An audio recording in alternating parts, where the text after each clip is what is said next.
Imagine this. You're mourning the death of a loved one. Family gathered around, a coffin ready for burial, and just as you prepare to say your final goodbyes, the body inside moves. Not a horror movie. This actually happened. In 2013, in a small town in Zimbabwe, a man named Brighton Dama Zanthe was fighting a long, brutal illness. Weak, frail, barely able to move. One day, surrounded by worried family members, Brighton collapsed in his home. His family rushed to his side. No pulse, no breathing, cold to the touch. In their eyes, Brighton was gone. Without a hospital nearby, and seeing no signs of life, Brighton's relatives made the hardest call. They declared him dead at home. An undertaker was summoned.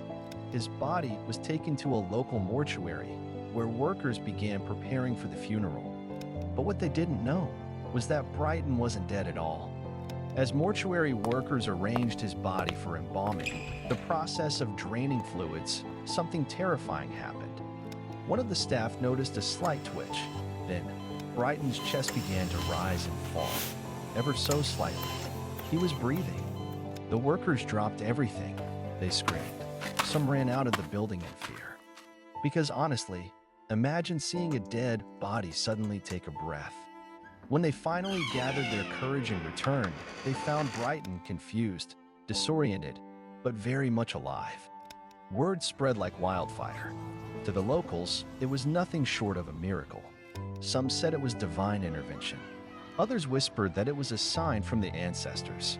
But medically, cases like this have a name: the Lazarus Syndrome, a rare phenomenon where a person's heart starts beating again after failed resuscitation attempts.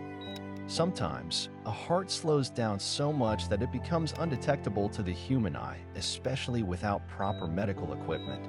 In places without access to hospitals or defibrillators, this tragic mistake has happened more times in history than you'd think.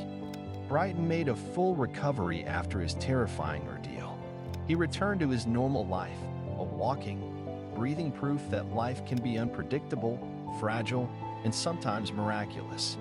His story stands as a chilling reminder: life and death are sometimes closer than we realize.